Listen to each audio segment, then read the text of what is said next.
Hey, Jocelyn, how's it going? Excellent, Jamie. Good to see you. Are you really doing excellent? I am On this show, actually. we don't just say we're excellent. We actually All have to. right. No, I actually am.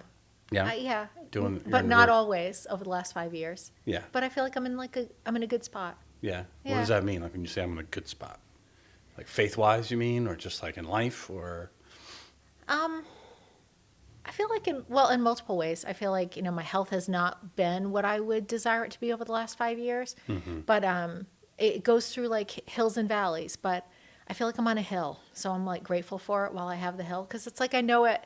Things change all the time. yeah, But it's not been the easiest 5 years, but I'm definitely like at a higher point than I've been. So yeah, I've like definitely learned to value the hills like more than I did like a handful of years ago. So yeah, that's kind of yeah. why I would say Sometimes you I'm good. take it for granted. Sometimes. Yeah. And it's like I've really learned that it's a choice, like how you get up each day. And I just have different perspective than I did in the past. So, you know, not all circumstances like are always good, but I have to like choose each day to like view it that way. It's Is not there a way you always do easy. that? You just get up and I'm going to just view it this way, or is it part of your prayer life? You think, or how do you choose to do it? I think like I have to focus on blessings because I think Okay. sometimes I don't always feel as good, and I have to focus sometimes on like sometimes I have to just like count 10 blessings before like as I pray at night. So I have to choose to focus on blessings. Like there's this new song called like Counting My Yeah, Blessings. I like that song. Yeah, I Yeah, do too. yeah. But for me, I have to focus on blessings. So I guess I try to orientate myself that way. But I guess in all ways, it's just like it's a choice. I can't sometimes. For me, I struggled initially when I first got sick about looking back at what was, and feeling like sometimes things had been taken away from me. But it's almost like sometimes you just have to be like, this is my situation, and I just have to choose to focus forward. So Well, we'll in a second we'll backtrack to yeah, when you first got diagnosed with cancer, yeah, but right now, even whether it's hills or valleys, yeah. do, do you have moments where you're just like afraid? You're just like, maybe my cancer's back, or maybe I'm not well, and you're like, just whether it's tossing and turning at night, or do you ever have those moments? They happen a lot. Yeah. They do. Oh my gosh, I totally. So I have a kind of cancer that's like more rare, and there is no post-operative treatment for it. So lots of people who have cancer, particularly breast cancer, you can take like letrozole or tamoxifen, which are the most common types of post-operative treatments. But there is no treatment that holds down my cancer. And I basically just go to the doctors and they check in with me and they're like, "Oh, any aches and pains?" And the theory is if I have aches and pains, that's how they basically would discover if I had cancer again. So quite frankly, I'm 50 years old. It's a little I was gonna unsettling. Every say. day I get up and have aches and pains. So the problem is every time I have an ache and pain, like if you go to the doctors, right, they're like, "Yeah, you got a backache, you're old." Right. I go to the doctor and they're like, "Oh, we should do an MRI in your back just to make sure you don't have some kind of tumor in your back." But it's everything. It's like, "Oh, I feel like I stubbed my toe." Well, you should go to the doctors. Let's check out your toe. So it is,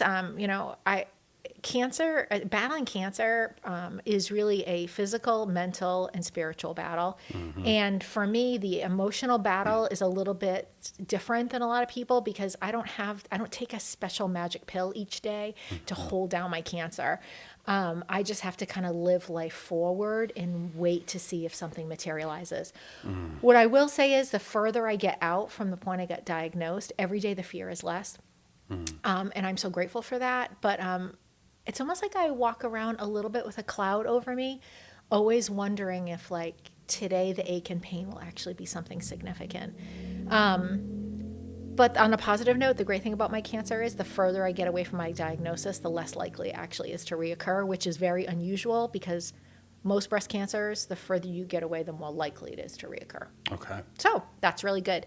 But yeah, I feel like it's like I don't talk about it a lot, but I definitely always live with a margin of fear. And how does that take shape? Like when you feel that fear, say, like, when you're just by yourself? Yeah. What is it? What are you afraid of? And what does it cause you to?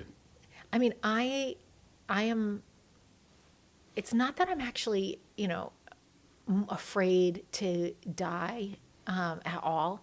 My fear about getting cancer again has always been about my children. And I think that's not uncommon for No. people who have cancer. Um, it, the worst thing about having cancer for me was the day I told my children I had cancer. I will never forget it as long as I live. Second was telling my parents. It was so devastating to me. Poor Paul, he didn't make the list. That's like, doesn't sound really nice. But I felt really bad for Paul too, because I say to him sometimes, like, Paul was my high school sweetheart. I've been married like more than 30, almost 30 years. And I said to him, like, sometimes I'm like, I feel bad that the story turned out like this for you. Like, I never imagined that would happen. But it was really telling my children, right? Because they still have like so much like post-traumatic stress. Like I'll call them and be like, hey, there's something I need to tell you. And they will never have the reaction of an average person when they get that phone call. So that is what I'm afraid of, right? Of getting cancer again, is that I would actually have to tell my children that I have a reoccurrence. Not in any way that I would ever die from it, or right? Because what's the worst for me? I get to see Jesus. That's all going to work out. That's all good for me, right? Yeah. But that my children would have to relive that trauma, that my parents would bury their child, that Paul would it's not living without me, because Paul, like, he would be okay. It would be okay. It's that he would have to support my children through that. Like, I just don't want that for any of them. Yeah, of course. So I guess if I was afraid, it was going to be of that.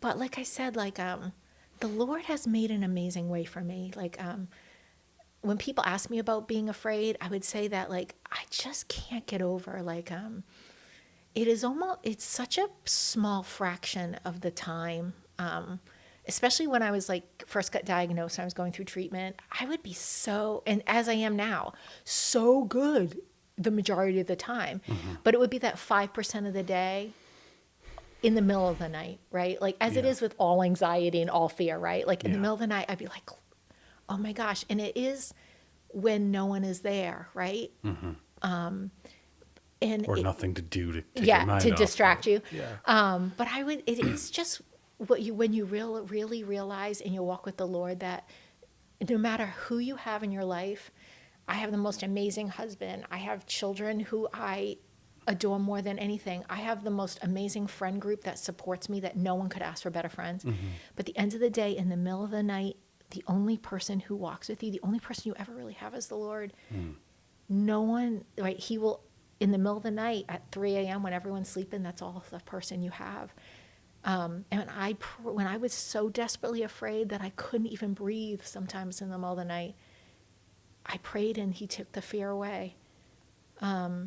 Is there ever any time where you feel bad about the fear? Oh my gosh, yes, Jane. I'm not strong enough. Oh my gosh, yeah, because we don't do each other favors as Christians. Like, people would say to me, oh, it's okay, because you just pray and that will go away. People would actually say that to me, and I would be like, wow. People are really well-intended, though. Can I just say, like, people mean well, right? They pray with you, and they're like, if you just pray harder, you won't be afraid.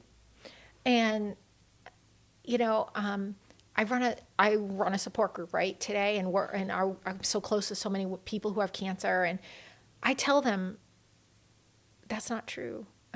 You will be afraid a lot of times. Can the Lord take that fear away? Yeah, he totally can. Because I got to say, the Lord has done that for me.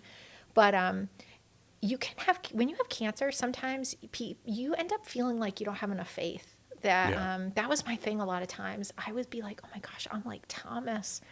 I'm a doubter. I don't have the faith that people tell me I should have, right? Because there are times I think I might die from this. And that must mean that I don't have enough faith. Like, I want to have the faith like people did in the Bible, right? Where, like, I'm going to reach out. I'm going to be the woman who reaches out and touches Jesus's cloak, and I'm going to be healed. And why am I afraid that I'm actually going to die from this? I must not have enough faith. But what about, because when I think of Thomas, it's less, I always describe him more as pessimistic than doubting. Yeah. And he was more of a realist, right? So like he Right. has this amazing moment of faith where they're like, Jesus, if we go back to Jerusalem, we could all die. Right. And we're like, you shouldn't do it. And then Thomas says to the others, he's just like, well, let's go. So we might die too. Right. And it's like, Yeah, so his true. problem was more like, we're probably going to die. That's just realistic. Let's just be Right. honest. Sure. Right. And people do die. Strong Right. Christians die They of do. cancer or of other things. Yeah.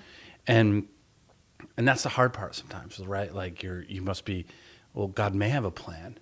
And if God does have that plan, I don't necessarily want that, of course. Yes. We're not called to be like, well, great. Right. But that means he'll use it for my kids. He'll use it for, Yes. but there's those moments where you're selfish. Selfish is probably the wrong word, Yeah, but kind of just like, well, that's not what I want. Totally. 100%. Or if I'm being really, really honest, like, running the support group, there have been amazing Christian women who have actually died, and Yeah. how hard that has been to try to walk through that. And we've prayed for their healing and it hasn't come. And we've walked aside and mourned with their children, and how hard that has actually been to see. And now, has it happened a lot? It hasn't. And have I seen miracles that I never dreamed I would see? Oh my gosh, I have. My own healing. Like, I marvel at the fact that, like, I have such rare cancer. I had such a big tumor. I had such a big tumor, bigger than anyone that I have met. And my cancer was healed in such a miraculous way. The Lord spoke to me so many times about the treatments that I had to take, and they worked. And so I've seen more miraculous healings than I have actually seen not. So, but yeah, it's, like I said, there has been so many high moments that, people say to me, like, you must wish that you wish you never had cancer. And, well, I don't ever want to have cancer again. Believe me. I think we're clear all about on that. We're all clear about that. I'm so grateful I had it, which I know seems so bizarre. But I was a Christian before I had cancer, clearly. But I know the Lord in ways that I didn't know him before. That I am so grateful I had cancer, because now, like, the Lord spoke to me in times when I had cancer that, like, it never was like that before. And I wouldn't give up those moments for anything now. And it's, like, really hard for people to understand that. But it's just so true that it almost seems crazy to people. I know. It's just really hard to explain. It almost seems biblical, right? I know, but you don't think about that. No. You don't think about that like normal people who live in Douglas that have a crazy dog and have regular struggles and work like a regular job, and that, like, that was not happening to me. I don't know. It's just crazy. I don't think we needed to call out Gracie the dog. Yeah, can I just say? Anyone who knows me knows that, like, just it's the bane of my existence, that dog. So. Yeah. So take me back to, I know it's been a few years, Yeah. obviously, but like when did you get diagnosed, and how did that play out? Sure. Okay. So in June of 2018, so it was like 5 years ago, I found a lump in my right breast. It was totally random. I had pain, and I was like, oh my gosh, there's a lump there. And I was like, clearly this is going to be nothing, because I am amazingly healthy. I was a runner. I ate healthy. I had no history of cancer in my family. So I went to call my primary care. She was like, come in. It's probably just a cyst. And I was like, of course. And I went and I had a mammogram, and they were like, yeah, that kind of looks funny. You should have an ultrasound. I'm like, again, okay. I'm like trying to work. I'm busy. I had the ultrasound.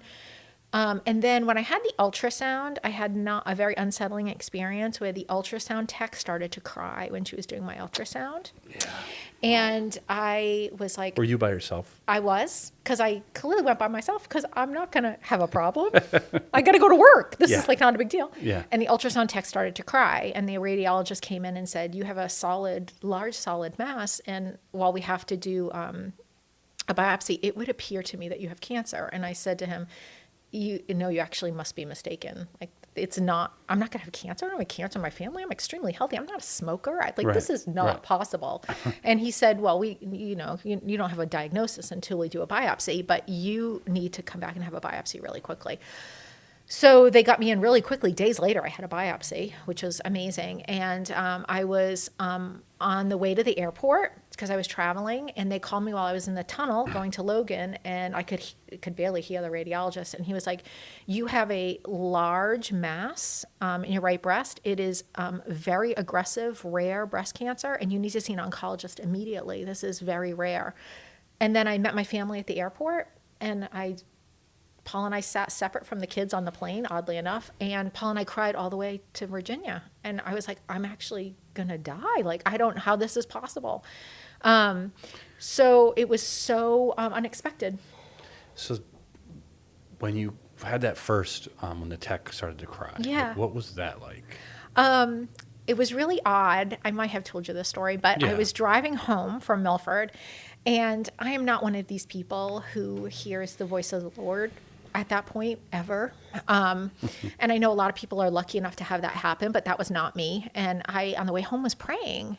And I remember pulling into the driveway, and I audibly heard the Lord say to me, like, I will walk with you through this. And I got out of the car and thought, oh my gosh, I'm going to have cancer. Like, again, how could this be happening? And I came in the house because I had to like switch and get my work bag to go to work. And I said to Paul, the ultrasound tech started to cry, and I think I'm actually going to have cancer. And he said, no, you're not going to have cancer. And I said, I just heard the Lord say to me that he's going to walk with me through this. And Paul, I remember Paul looking at me, and we both were like sitting there for a while. And I said, I actually think I'm going to have cancer.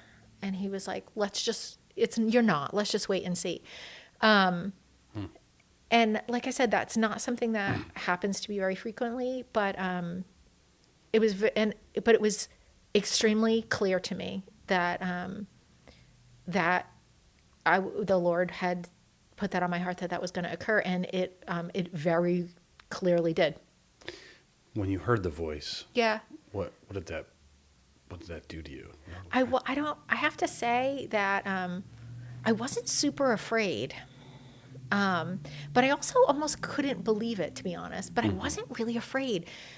But it took me a while to come to terms that I actually had cancer. I found out I had cancer. I was very fortunate that my brother-in-law, super long story, was doing like cancer research, and his best friend's wife was actually a breast oncology surgeon. So I flew to New York and saw her.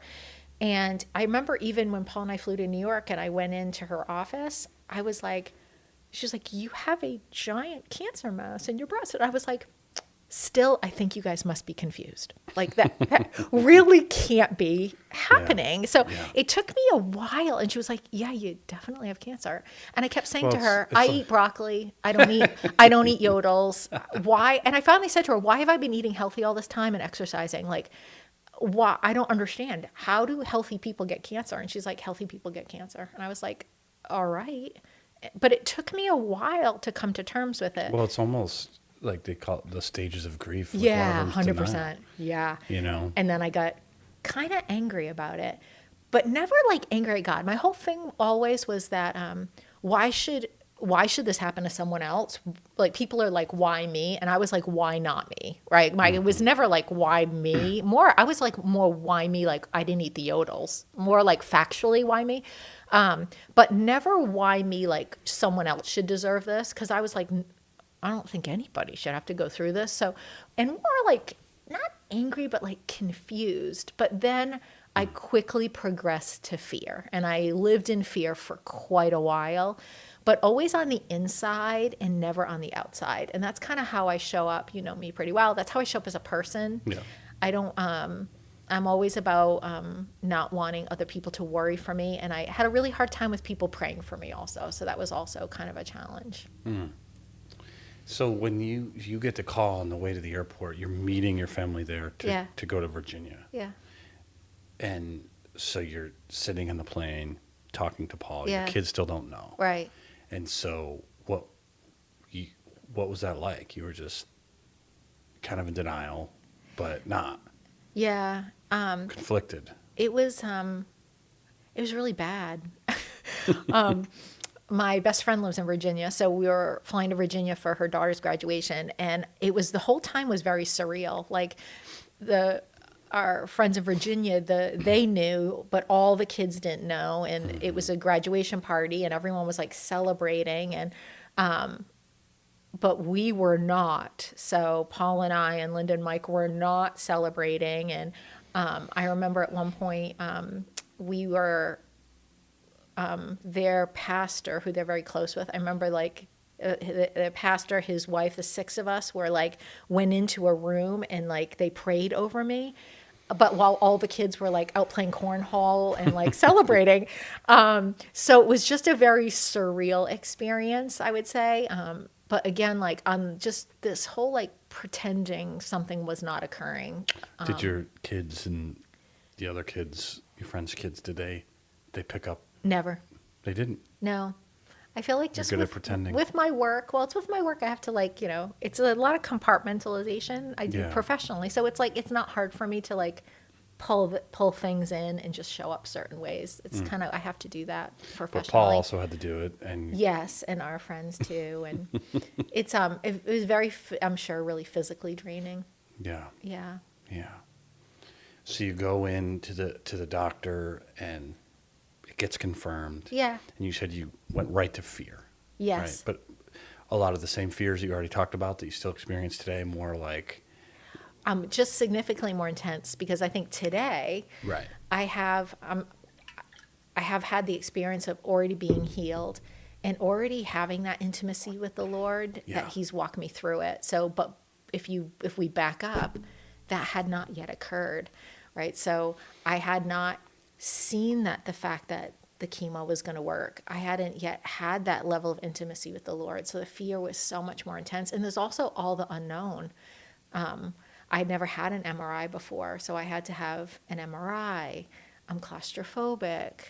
I had to figure out what was the chemo going to do. I mean, if you've haven't ever had chemo before, you have all these thoughts about what chemo is going to be like. You're going to lose your hair. You're going to get really sick. Right. Right. More than that is like, is the chemo actually going to work? You have to take all of these chemos. Cancer is very complicated to understand. So you also have the intellectual portion of trying to keep up with everything that's being explained to you while you're very traumatized. That's what's really hard about cancer, is it's really hard to understand. And then you're also so confused, scared, and traumatized. You're like trying to listen to something very complex being explained to you while you're so paralyzed with fear that it's hard to listen. The person that's also with you is also traumatized incredibly as well. So it's hard. I remember having my first MRI and just praying the whole time. And I've had many subsequent MRIs since then. But I get you over claustrophobia. Huh? Yeah, totally. I mean, at this point, I remember they were like, do you need some medicine to like get through the MRI? And I probably had some then. So at this point, I'm like, I could give myself an MRI. It's like no problem at all. But I can just like distinctly remember like just the MRI. And I remember the hotel I stayed in. And I went back to stay in that hotel like many times after that. And just so many hard things about that time. Was it weird when you talked to a doctor who deals with it all the time? No matter how empathetic they are, it's still business to them. Yeah. It's your life, and you're glad that they're experts, but is that like just kind of strange when you're going through that? It's a good question. It's really interesting because I ended up having to talk to so many doctors. Yeah. It turned out, which was like amazing, is that the breast surgeon ended up being a Christian, which I never, and at first, like, it took us a while to actually, like, both understand we were Christians, and that changed the dynamic completely once we both knew we were Christians, right? So that was an amazing experience. My oncologist at Dana-Farber, that was a hard relationship.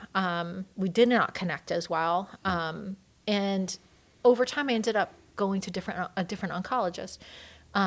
But she was very clinical and kind of tough. Like I remember at one point she was like, you need to have a PET scan because I need to see, like, do you light up like a Christmas tree and have cancer all over your body?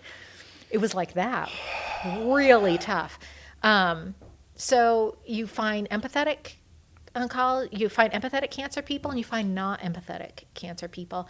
And it can be hard. I think the other thing when you have cancer is you don't know the right questions to ask.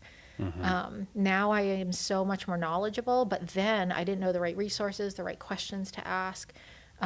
So you also the woman who's a Christian, the surgeon, was really clear to tell me not to look on the internet, not to seek any answers there. She pointed me in the right direction as to where to find some answers. But yeah, WebMD is not your friend. no, and particularly for the kind of cancer I had, if you Google it, it comes up is a death sentence. So it was really, really hard. Don't need that. Yeah. Don't need that. Yeah, it's hard. What would you recommend? Say somebody has not going through it themselves, but they're close to someone, good friend, spouse, whatever, that is going through something similar. What should they do? What should they not do? What should they say? Yeah. What? One of the things I watch the most, that happened to me too, is that sometimes when people have traumatic things occur, people back away from trauma because they don't know what to say or how to handle it. And I watched that happen with me, right? I had friends who suddenly people, they don't call because they think well, you're going through something difficult and I should just give you space. Yeah, right. But because space to worry and freak out and be afraid. Thanks. But the reality is because they don't know what to say. Yeah. But you actually hurt the person more by not calling. But the reality is the reason why people do that is because it's easier for them not to have to deal with the challenge of not knowing what to say to the suffering person. People think they're bothering the person who's suffering or challenged, but the reality is you're only hurting them more by not reaching out. If they don't want to talk to you that day, they're not going to answer the phone. Right. And if they don't want to text you back, they won't text you back that day. Right. But what I would encourage always people to do is to reach out. Don't choose not to, but every person in my support group has stories of friends that they've been close to forever that suddenly don't call them anymore. And it's not an isolated thing. That is a common behavior, and it's so hurtful. So what I would tell everybody is reach out, even if you just say to the person, I don't know what to say except to say, I'm sad for you. I'm just here to listen. Help me to understand how I can better support you. But you're not calling the person with a solution. You're calling the person just to tell them you care about them, right? Yeah, I got the right kind of kale you can eat. Totally. So we don't need that. Just no, all the person needs to have is someone to listen to them. But I would say that's the most common thing I would say is just give the person the chance. Don't assume you know how the person feels or what they want, that they might not want to talk to you or they're not feeling up to it, or don't put your feelings onto that person. Give them a chance to tell you what they desire. I imagine sometimes you feel like, well, I want to call you and I want to talk to you about just anything like we would if you didn't have cancer, but that seems trite. That seems, but you probably want that a lot, right? 100%. Yeah. Sometimes people would call me, or even today, people will have things happen and they'll say to me, well, Josten, I know it's nothing compared to what you went through. And I always will say to them, suffering is not a contest. Yeah, right? It's not a contest. It is. It's not something I want to win. That's really, for sure. No kidding. I always say to people, I care just as much about what hurts you as what hurt me in the past. And the fact that you were there for me is why I'm there for you. It's not a contest that what's happening to you, I'm like, ooh, that's not as serious as what happened to me. It's not like that. So, but I think that's a testimony to you as well, a testament to you that there's a good reason why people might be a little fearful of that, because they do so self-focus their suffering that they can't help but think, really, you're going to be sweating this, Sure. And it's understandable, but at the same time, you don't but your friends probably should know you better. Yes, to totally. know you're not going to do that. No, and I get it's all about life balance. Don't call and complain you have a hangnail. Right? It's all about balance. Right. But it is so important to talk to the person who is sick, and it doesn't matter or grieving. It doesn't matter what the challenge is. Talk to them about what they want to talk to you about, right? Because sometimes when you have cancer, life actually does continue. Right. That's the thing people don't realize, right? Like most people who have cancer, they can't just stay home from work, and suddenly their kid is not crying about their boyfriend that broke up with them. It's like life continues. That's what's so hard about it, right? So they still might need your parenting advice, or they still might want to talk about the TV show they're watching. Like the distraction is nice, and the bottom line is life is still continuing, which is what makes it hard. So they want to talk to you about all different things. But I would take their lead. That's the most important thing. If you call them and you're like, how is everything going with you today? Like I have a friend who unfortunately just lost her son to a drug overdose. And sometimes I just call her and I'm like, how are you today? Like, how is life finding you today? Is today a good day or not a good day? Because that's like when I had cancer, there would be days that were good days. Yeah. And there are days that are not good days. And I mean that physically and emotionally. Right. There are days that are fearful days and days that are not fearful days. And that's what you want to say to the person. Like, how is life finding you today? Because there'll be physically good days and physically not good days. And on the physically good days, they might want to talk to you about the fact that their kid just broke up with their boyfriend. But on the physically not good days, they might be like, could you just go get me a smoothie? Because or can you just, maybe they need you to make their family dinner that day because they're not up to doing it. So it's like, take the cues from the person. Yeah. And the interesting thing is you won't find this surprising because you've literally just brought up a whole different issue that is the same, that a friend who lost her son. Yeah. That's not cancer, right? But you equated it, right? And because I found the conversations I've had with people of all different struggle, right? Loss, sickness or divorce, things like that. They've all pretty much brought up some variation of that exact thing, is that the best thing you can do is just be there. Yes. And take your cues. That's really great advice, obviously. But in the end, be there. Right. And listen.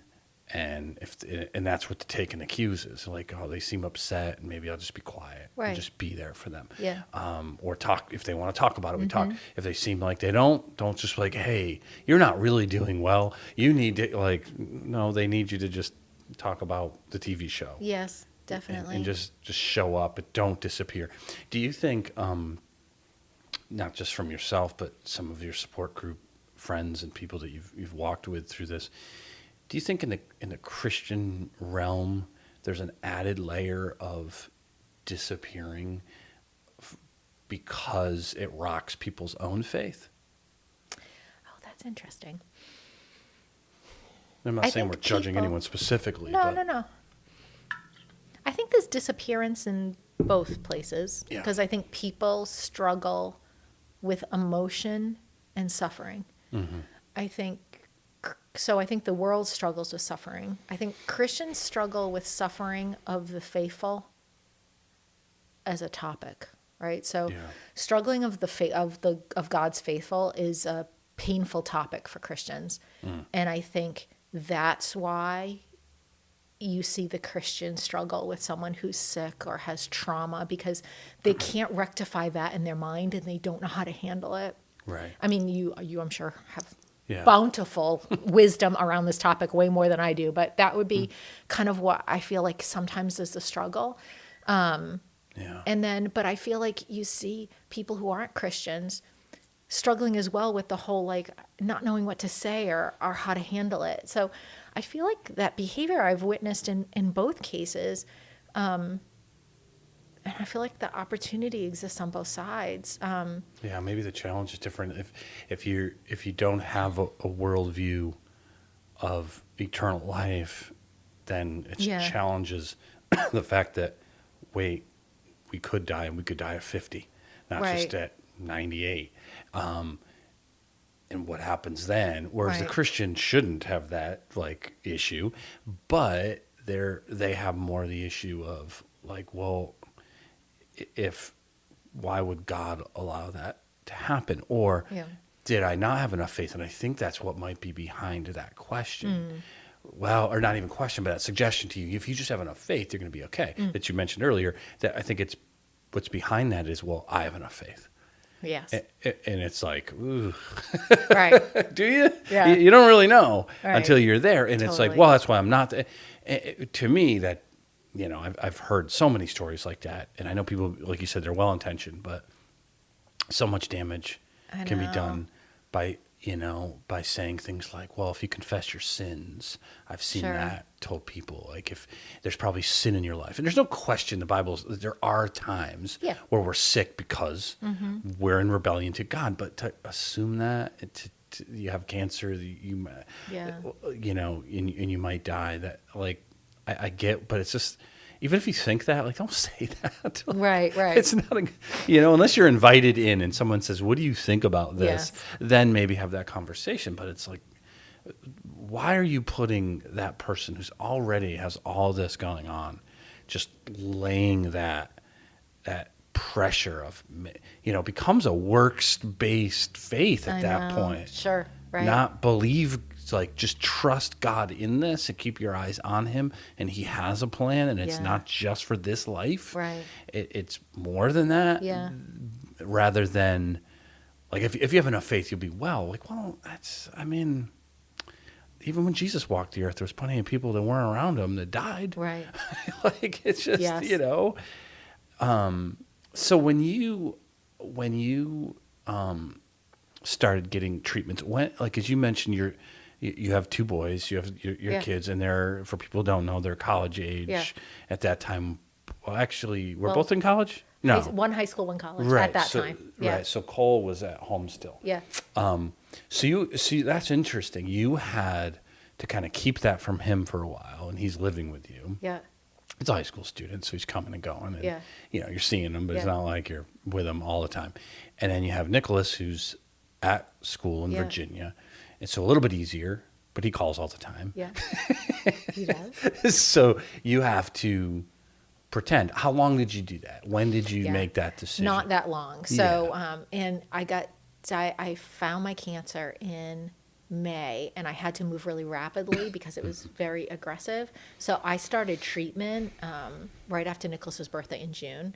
So everybody was home because it was the summer. Right. So I did not tell them about the cancer only for like a 3-week period while I was just trying to understand What it the is. scale, the scope, and my treatment strategy. Yeah. So it was only a couple of weeks, and I never intended.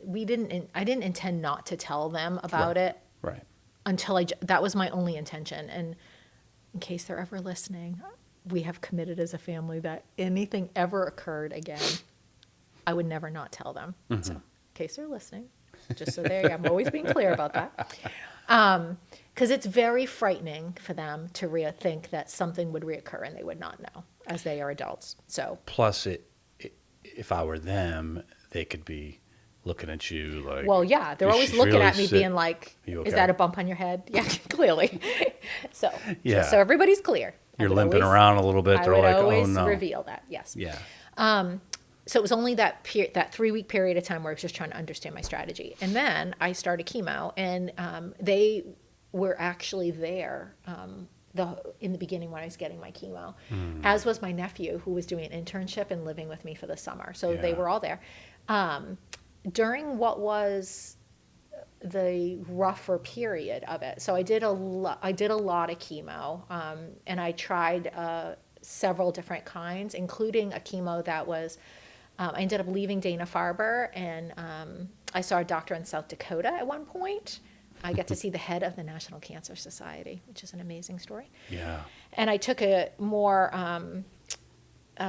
kind of more of a cutting edge treatment that I do believe the Lord led me to. That is why I do not have cancer today. But that really was very hard at the end. So I took a lot of different chemos. And at one point was in the hospital for about 2 weeks, which was hard. And they were there for most of that. I took the chemo from June to October. And just for clarity, did you have surgery before that? I had surgery at the end. At the So I end. had chemo from June to October, and then I had bilateral mastectomy in December, which they were there for as well because I happened to have a Christmas break. Yeah. So that. So the fact that they were there, that was probably a really good thing. Good distraction for you. Or was it Good hard, distraction for me. but not good for them? But I would say that I did really well with the chemo overall in concept for the level of chemo I had. I did really well with it. I had a blood transfusion twice. I was in the hospital, but considering the level of chemo I had, I think I did really well. I had a really hard time with the mastectomy. So I think I went into that a little arrogant. So they had explained to me, 50% of people that have mastectomies have complications. You should really think about this. And I was like, oh, not me. I'm young, I'm healthy. And then I ended up having a lot of nerve damage from the mastectomy. And basically, like when you have a mastectomy, like they cut all the nerves across the front of your body. And my nerves didn't stop firing, basically is what happened. So I had basically nerve pain for the better part of 4 months. And nothing would take away the pain. Well, I don't know how I actually lived through that experience. Not to be dramatic, because I actually am not very dramatic as a person. Sometimes I think about the level of pain, and I think about it in the middle of the night, and it can actually make me cry in the middle of the night by myself, because I'm not sure actually how I lived through that level of pain.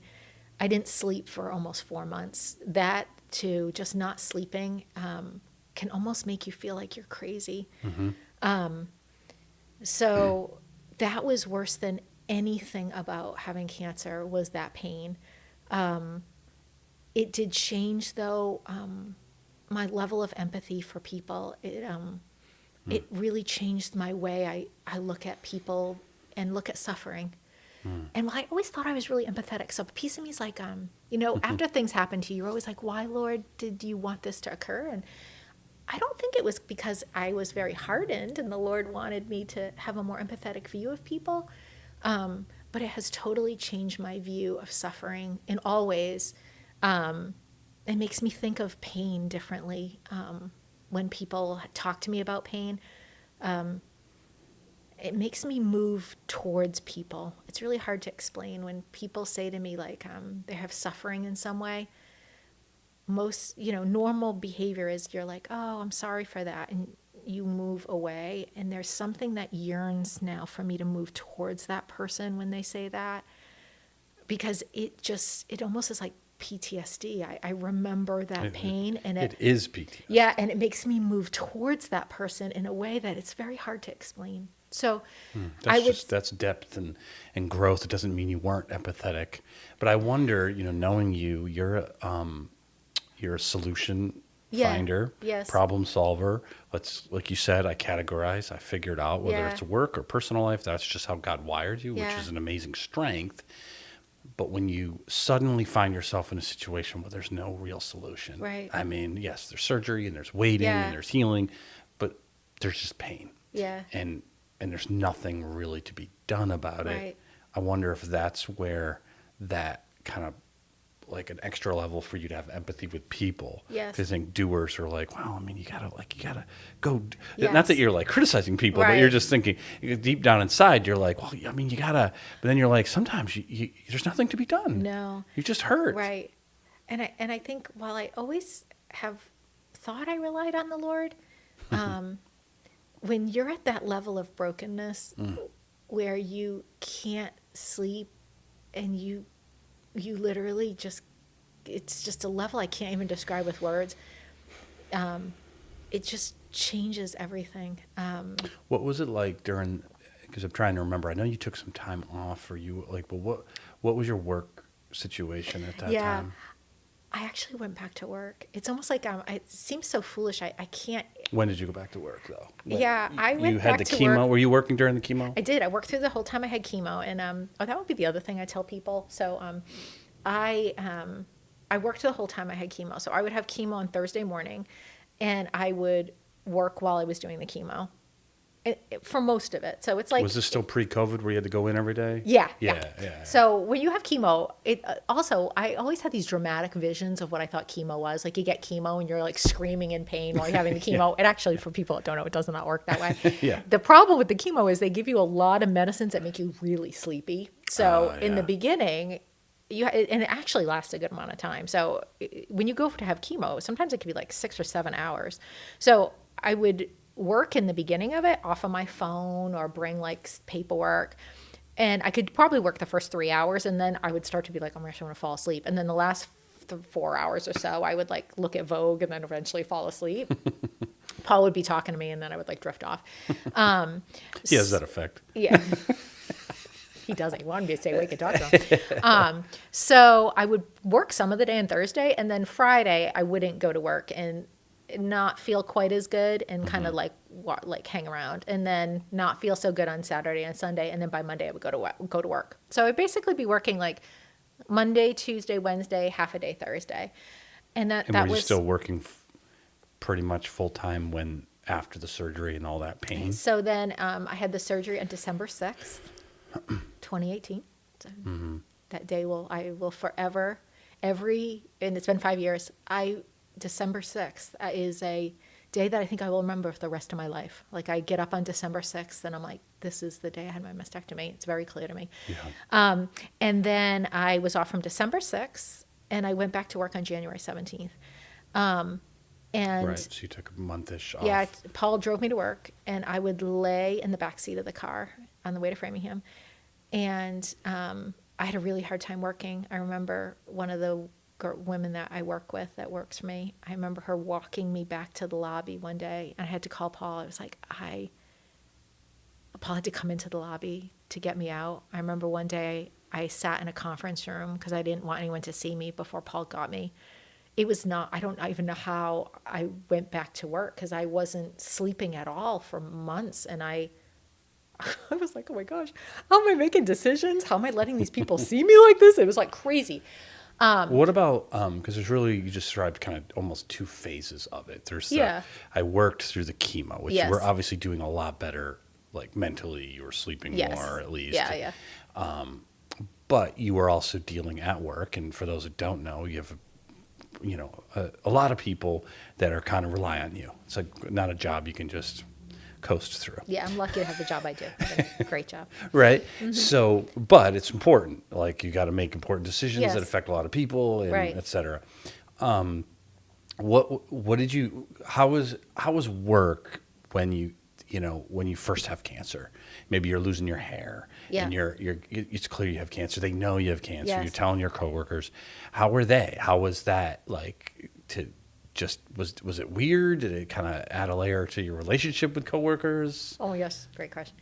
So a lot of people that get cancer will tell you this, but when I had to tell people at work I had cancer, now I had at that point worked there 25 years. Mm-hmm. I came home and said to Paul, I'm so exhausted from telling people I had cancer and reassuring them that I'm going to be okay. Right? As opposed to them reassuring me. I remember I told the women that were my direct reports, so like my managers and my AVPs, I remember one of them screamed out loud. Oh my gosh. Oh yeah, sobbing. Did you tell everyone individually, or did you have like a meeting? I told some people individually, but some people as groups, because I was like, I had to move really quickly. I had to tell them, and then I went to New York for treatment and stuff like that.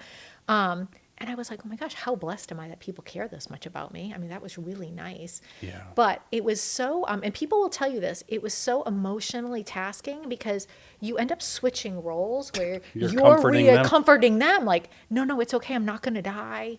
It's going to be okay. Reassuring them that it's actually a very odd role. What I would say, which was so amazing. I work for a wonderful company. I do want to say before I tell this story, but I work for a company where up until that point, it was really never okay for me to talk about my faith or to be a Christian in a public way. Mm-hmm. But it is quite amazing when people think you're going to die. Suddenly, it's okay to talk about God and be a Christian. So it was so amazing because I was suddenly unburdened to be able to talk about Jesus at work. And I loved that part. So I was able to say, like, as people are crying that they think I'm going to die, I was like, no, it's okay because Jesus is going to heal me and you will see that it's actually going to be okay. Now, in my mind, 5% of me thought, I'm totally going to die. I don't want to say that to them. Yeah. But 95% of me thought I was actually going to be healed. But I was like, this is the moment where this is going to be my faith at work. I'm going to basically say to them, you better watch, I'm going to be healed. And I remember this senior leader who I adore, when my tumor was gone right before I had my mastectomy, I went back to him and I was like, oh, hey, I'm having my mastectomy, so I'm going to be out for like 4 to 6 weeks. Yeah. But my tumor is gone. And he said to me, just like you said it would be, like, you are healed. And I said to him, you bet.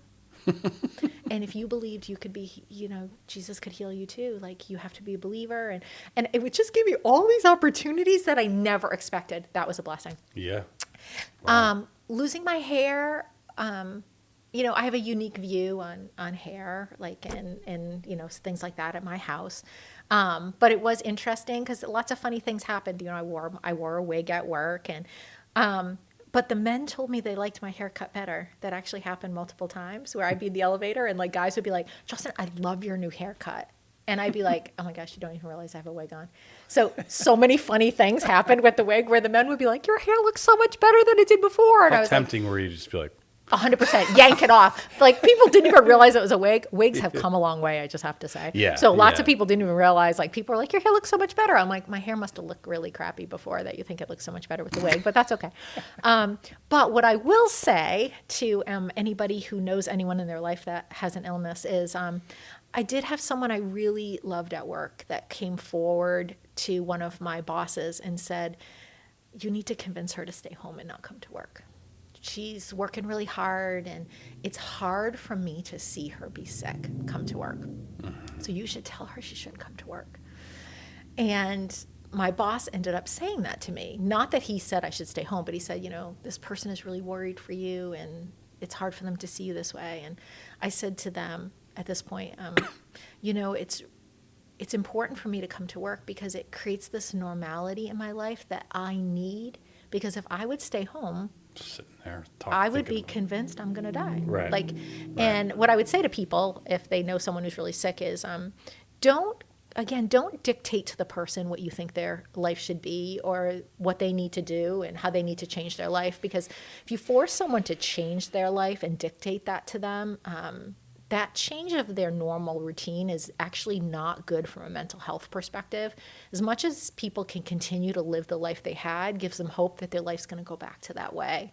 So that was one thing at work that my boss actually was very wise to know that that was not the right thing for me. Right. And that my work was a piece of my identity, and it was important that that didn't get taken away from me. So they did everything they could to let me maintain the job I had. I was able to contribute in the way I was contributing before. And they allowed all that to happen. And I'm really grateful for it. Yeah, it's funny. It wasn't that long ago, but everything before COVID, like now people are like, why couldn't you just work from home? This and that. Which you did a little bit, obviously, as you shared, but it just wasn't a thing. It wasn't like that then. Not for your job. I mean, there were some jobs, obviously, that were remote, but now it's like everyone sort of learned that flexibility, and it's just like kind of, the way the world works. I know. But then you were in so much pain that you're hiding in conference rooms, you're laying in the backseat of cars. Like, what was that like? I'm pretty horrible. I mean, the whole thing, but I mean, horrible. at work, like specifically at work, did your coworkers know then? You tried hard to hide it. Yeah. Only like the handful of people, like 4 or 5 that really were very close to me at work actually knew that I was really struggling to that degree. And then I just slowly moved past that time frame. And as the months moved on, things got easier and easier. And it just got easier and easier. But and I think and I look back now and think, should I have revealed more about where I was at than what I did then?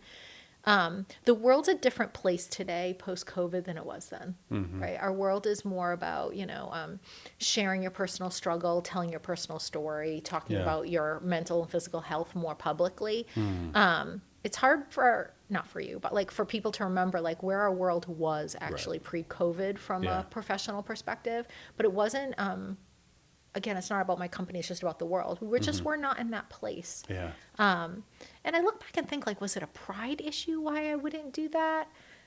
And I've had to pray a lot about, like, sometimes I'm like, was it pride? Or I have this thing about putting burdens on others. Yeah. And the Lord did talk to me over that time frame about, like, while you might interpret it as a burden on others, you need to recognize that maybe it is a pride thing.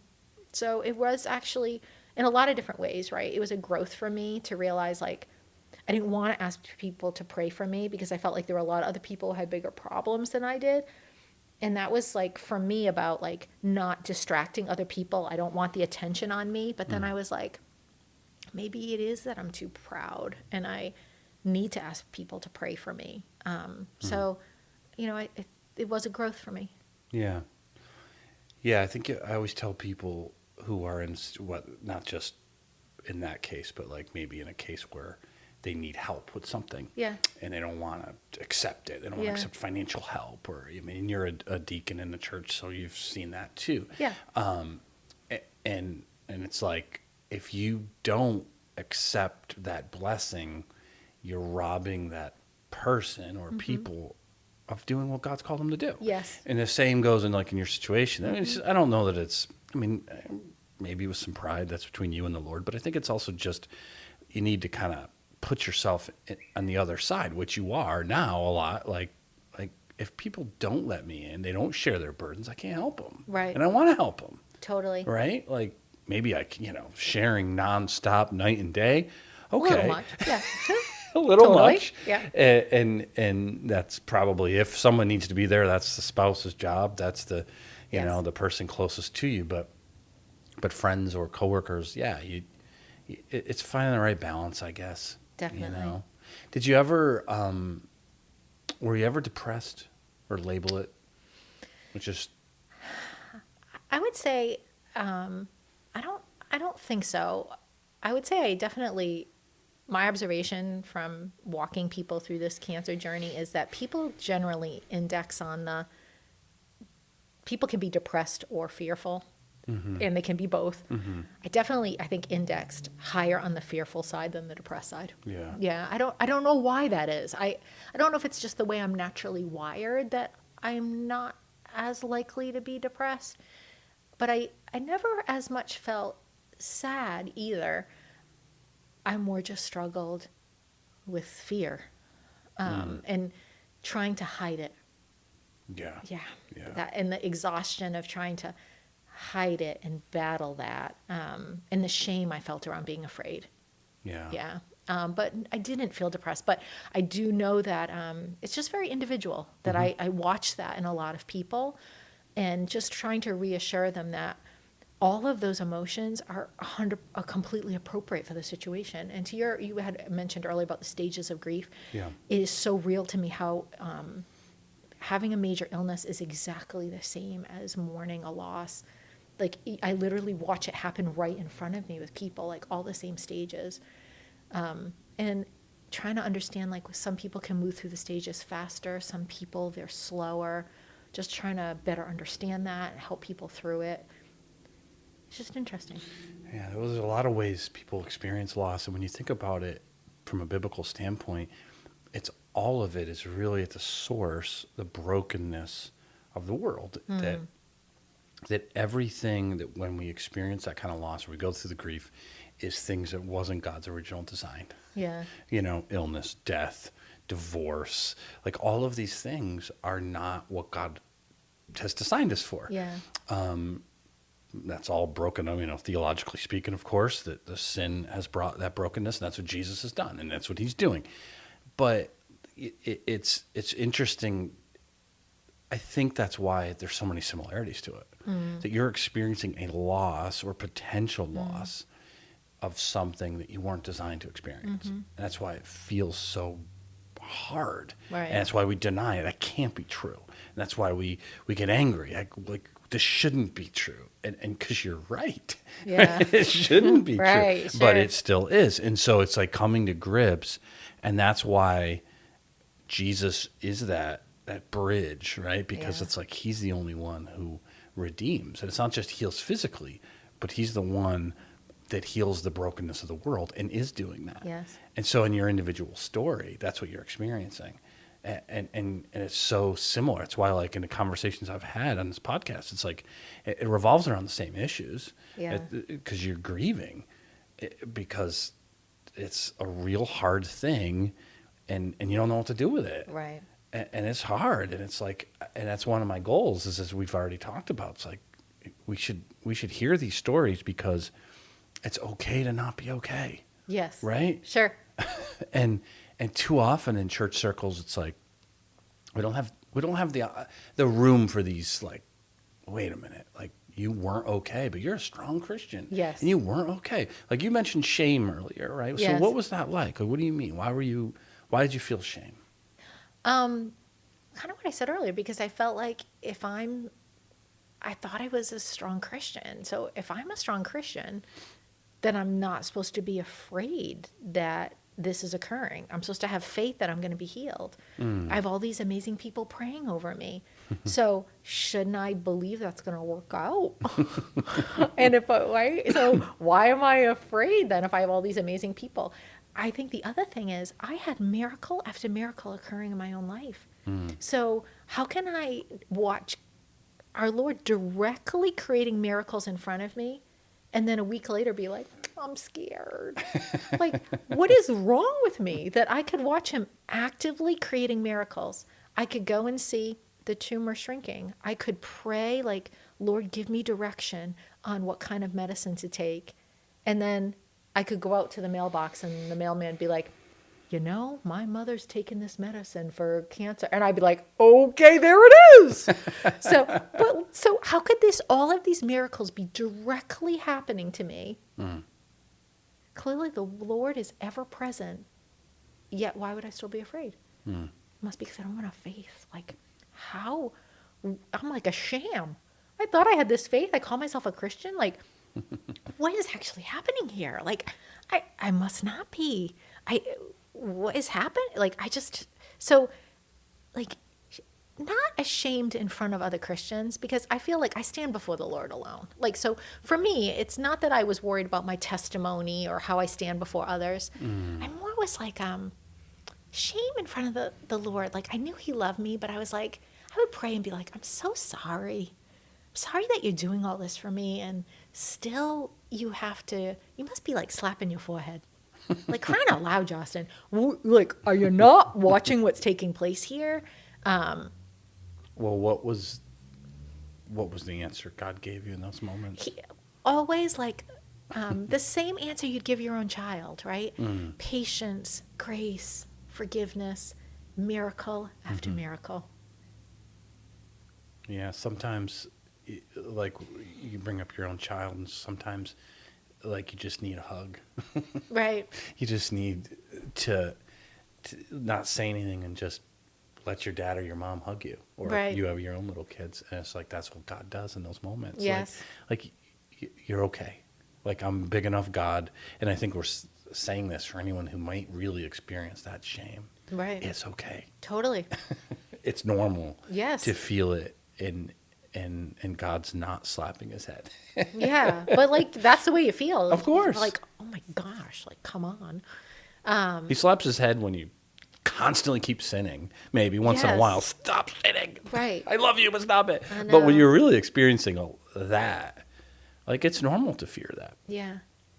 I also think it's because it's a struggle. Like, I've had this question before that I've talked to the Lord about, and it's like, if heaven is so great, like you mentioned before, what do I really have to fear? Why shouldn't we want to die? Yeah. Right? Yeah. But clearly we don't, and clearly we're not supposed to. Right. That's just biblically, that's not how God wants us to live. Yeah. He wants us to live in view of that, but not to cause that, right? Yeah.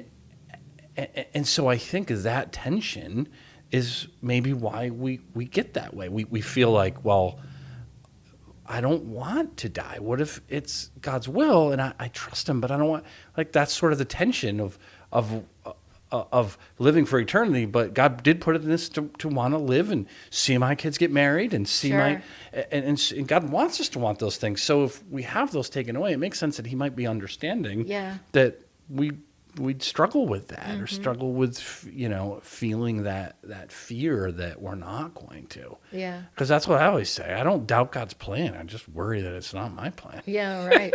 I know. Because Right. I don't want to experience the loss that plan, even though it's better. I know it's better, Yeah. but that still really stinks if I can't get this or can't get that. I know. So that's just, I think shame's a very normal experience. Yeah. So as you, when were you considered like no more cancer? Like when was that? And what was that Cancer's a tricky thing because it's so Yeah. different than it was years ago, where like there's no, unfortunately for all of us folks that have had cancer, there's no like you're in remission anymore. Yeah. They basically do this definition of like you are cancer free, Mm-hmm. but there's no more you get a red balloon and you're all like set anymore. So it doesn't really work that way anymore. Yeah. What I will say is, which is great for me personally, is that the kind of cancer I have is most likely to reoccur in 1 to 3 years, less likely to occur in 3 to 5, and very rare to occur after 5 years. So when I hit the 5-year mark, which was this past December, when I went to the oncologist, he was like, "You're over 5 years." And I was like, "I am." And he said, "All right, you only come back once a year now, and you should be good to go." And I was like, "'Cause I'm in remission?" And he's like, "You're never in remission." And I was like, "Okay." But he's like, "You are very unlikely to ever get cancer again." And I was like, "All right, that's the best I'm getting out of you." So what's the definition of remission then? I guess Just a I don't- bad word that we I shouldn't don't use. think they don't use that with cancer patients today. I don't, because it indicates too much hope. It's like awful to say. I don't know. Because he says on one hand you're not in remission, but on the other hand your cancer may not come back, so that means you Yes. don't have it. Well, I think at the point that I had my mastectomy, I had no cancer. Yeah. Yeah, because I did not have a metastasis, so I had no travel. I had nothing in my You lymph weren't nodes. lighting up like a Christmas tree. Evidently not. So I had it's called the pathologically clear response. So I had no cancer evident in my body at the point that I had the mastectomy. And although it was a very difficult experience, I don't look back, because in case anyone's listening to this, and many people debate having a mastectomy or a lumpectomy. Yep. I don't regret having the mastectomy, even though I had a bad experience. It did decrease my anxiety. So that's the other thing. Because of the cancer I had, choosing the mastectomy made it less likely for my cancer to occur, since Yeah. I had no post-operative strategies. So it was all For you, it was very the red well move. weighed out on Yeah. for the type of cancer I had. So my prognosis is excellent because of the type of chemo I did, which was really aggressive. I had residual damage to my body. So I do have challenges as I live forward with, I have a lot of vertigo. I have damage to my bones. So I do have pain and different challenges that I live with. I feel like I go to a lot of doctor's appointments, like someone who would be twice my age. Yeah. But it's all good, right? I remember praying, "Lord, I'll take anything except please don't give me cancer again." Our God has a sense of humor, because I've had just about everything except having cancer again since I've had cancer. But it's all good. I feel like I have the strength to confront that. And I do sometimes think that I say to Paul all the time, it's the Lord, I think, keeps me in a little bit of this place so I can minister to others, which I know is a really weird statement, but I don't know that he allows me to fully move on, because by keeping me a little bit in this place, he keeps me in a raw state to minister to other people. And that seems like kind of a raw deal. Like, that doesn't seem like a nice thing, but I think it's okay. Did you ever feel like during that time, was there ever any moments where you're like, God, where are you? Because you mentioned a lot of moments where you felt he was very close to you. Yeah. Any moments where you felt like that kind of like cold wilderness where it's like, Yeah. I'm supposed to believe you're present. Right. I'm so grateful to say no. Yeah. What I would say though is, a lot of times Christians will say to me, well, just pray for that answer and you'll get it. And what I will say is, for me, it didn't always work that way. I had to pray for a lot of different answers. Do I have a lumpectomy or a mastectomy? Do I take this drug or this drug? Do I move from this oncologist to this oncologist? And I would be praying intently. I would, Paul would, all our friends would. And the answer wouldn't come like 5 minutes after. And I would have to start walking down a path, and I could see the fork dividing, this oncologist to this oncologist. And there would be moments where I would literally get right to the moment that I was about to step through the door. Then the door would spring open. And that, I think, is one of the things I learned the most, is that sometimes you have to start with faith walking forward, and you don't sometimes always get the answer in the instant moment you want it. And you do have to have courage to step forward. You know, you have to seek wise counsel. You have to pray. You have to use the resources the Lord gave you, and you have to step forward, and you can't always just be waiting. But in every situation, the moment before I had to know the answer did actually come on the serious things, and there were a lot of serious things. But it didn't come in my timing. I was like, I'm a planner. I have a spreadsheet and a flow chart for everything. And in the moments where I was building the spreadsheet, I was like, Lord, I'd like to know this tomorrow morning at 9 because I need to get a flight. I need to plan this out. God's like, I'm not your employee, Justin. Totally. And some of I'm making a joke, right? No, I know, some of these know. things were quite serious, Yeah, actually. And I course. was like, I really actually need to know what medicine Right. I'm supposed to take. But the moment before I actually needed to know, he told me. And in some ways, it was like sometimes the craziest things would happen. Like I would have lunch with a colleague at work, and we would talk about business things, and they'd be like, at the end, like, how are you doing? And I'm like, oh, I'm doing well. And, you know, I'm just trying to figure out what my next step would be. And I'm looking for an oncologist. And they'd be like, my cousin's brother's neighbor's sister is an oncologist at this hospital, and they're an expert in this. And I'd be like, oh my gosh, that's one of the two people I'm entertaining. So it would be like, literally, the Lord would be like, through the most random moments, be like, yep, that's a person. See, I just told you. And then 2 days later, the same thing would occur. It's just be in prayer and be listening. So he didn't always answer your prayers, like you said, when you wanted them, but it was like It came. Yeah. So what do you think? I mean, you don't know, you're not God, but what do you think he was doing in that? I think, well, it's like, I'm assuming it's like, you know, we all as Christians, sometimes we want yes or no, and sometimes the answer is not now. And I think for me, right, I'm a planner, and I would like yes or no, because I'm building my master strategy, and although I think I want God to be in control, the reality is I'm trying to be in control if I'm building the spreadsheet, right? And it was wearing me down as a Christian to show me that he would provide if I trusted his timing.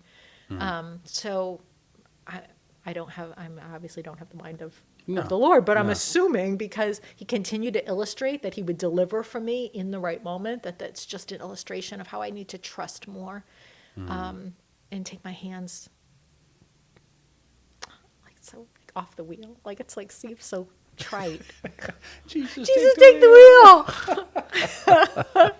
Ick. What did Tim Hawkins say? Cletus, take I the reel. know, really. I'm like, so trite. But I really do think that. Well, I think also, though, a lesson in that for people is that a lot of times prayers like walking in the darkness, like you got to keep trusting God. Right. He's showing you the direction. Keep taking a step. It's scary. I'm still not sure, but I'm trusting him. I'm trusting him. He's going to bring the light at the end of the tunnel. It's not as simple as I prayed and then ding. Right. I mean, sometimes it is. Sure. And praise God when it is, but most of the time it isn't. No. And most of the time it's prayer is just more and more conversation with God and relying on God and asking Right. God for wisdom, and he knows that what you need and how much you need it. And like a 2-year-old, you know, like Totally. we know we lead them hopefully in the right way that they can handle it. You know, we don't Right. throw them on a motorcycle and say, go for it, you know? And so you don't give up, I guess is the Yeah. lesson. Just keep going. 100%. Keep praying. Keep trusting. Right.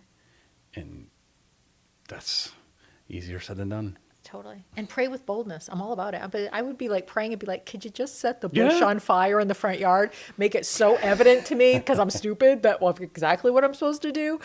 Very rarely did the bush get set on fire. Sometimes. Paul's out there with a trimmer. Totally. Totally. Sometimes it was very clear. Yeah, But yeah, most of the time it wasn't as much. Yeah.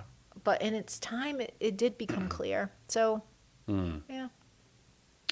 So you have been running a support group for quite a while now. I have. Yeah. With my friend Lori, who is Yeah. an amazing partner. Yeah.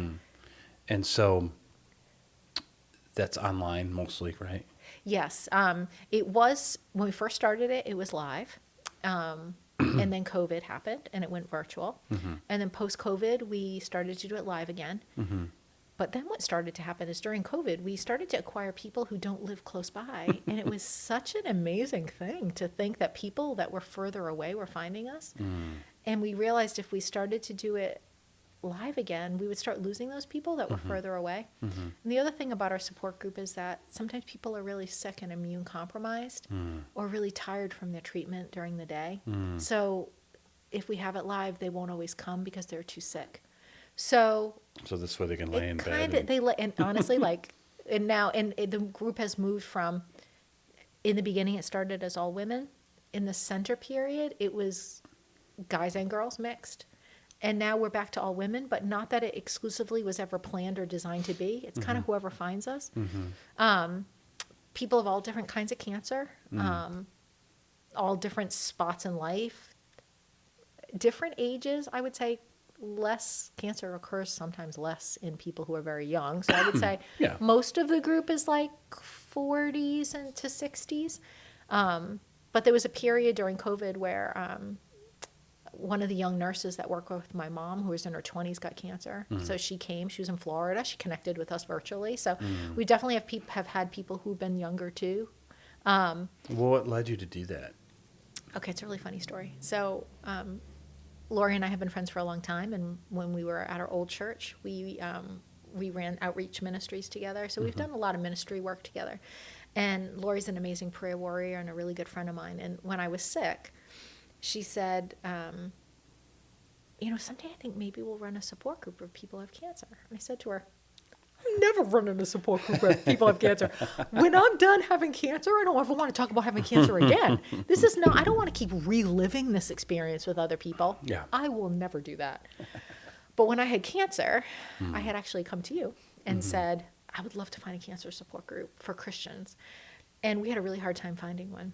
There was one that was really far away that you helped me find. That was actually in North Kingston, Rhode Island.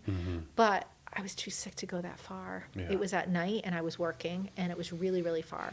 Yeah. But there wasn't a lot of local support groups that were Christian. I did go to the one at Dana-Farber, but it definitely wasn't the right fit for me as a Christian. Yeah. Again, it might be the right, it's not Right. that it's not the right it's fit bad for a and- Christian. exactly. But for me, For you. it did not, it was a lot, it was very focused on symptoms, medical treatments, and general spirituality. Yeah. And as a person, that just kind of bugged me, if I'm being honest. They were like, hold this rock. It will, for real, that actually happened at one of the meetings. I Hold believe this it. rock and Yeah. it'll give you energy. And I came home and said to Paul, I was so irritated by that, I didn't even know what to do. I just invited Satan into my life. I know, I was like, I'm not holding the rock. It's giving me no energy. So I really felt like I needed that. And you might, if you are not familiar or have never attended a support group, people are like, well, why did you need that? You had all these amazing Christian friends. You had such a great family. And the reality is no one understands what it's like to have the challenge you have unless you've walked through it yourself. And the beauty of a support group is you are able to truly talk about your darkest fears without putting the burden on the people you love. And for me especially, because I had already said to you, that was one of my big things about not wanting to burden others. I was penting up a lot of my fear and anxiety because I felt so bad for Paul and the kids and my friends. I didn't want to tell them how I was afraid, and I felt like every time they were like, how are you? I'm like, I'm so good. I didn't, because I was like, I can't handle the fact that these people are having to live through this traumatic experience with me.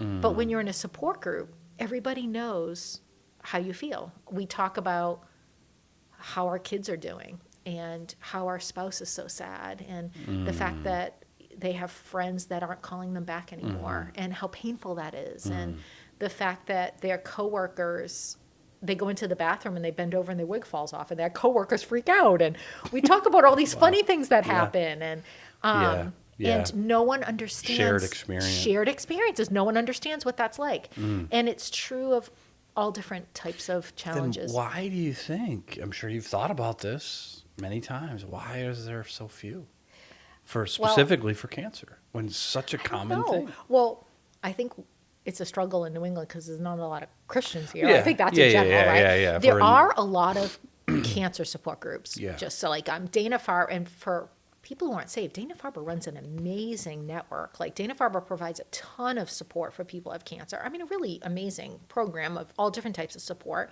The linchpin for me was making Jesus the center of the fear and suffering. Like that's what I needed. I needed to link like, I'm afraid, but this is where my hope is, right? And bringing together the people of God to talk it through. That's what, and I couldn't find that. And that's what the goal was.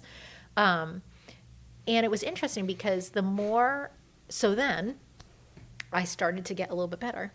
And Lori says that to me one day, like, hey, can I ask you again? And I was like, all right, well, maybe. So I ended up having a conversation with Pastor Bob Howard. He called me one day and he was like, there are 2 women in my church who have cancer. This was before the support group. 2 women in my church who have cancer. They're really sick. Would you be willing to talk to them? And I was like, of course. Yeah, of course. So I got together with them for like coffee and just talked to them. This was before the support group. And I was like, oh my gosh. I was thinking I was doing them a favor. I was thinking I was going to help them. And what I realized was it helped me so much. It was not what I expected. It helped me to talk through where I was at, and it gave me so much more support than I thought I was going to gain. It brought me so much more peace, and I was like, this is the network I think I've been lacking.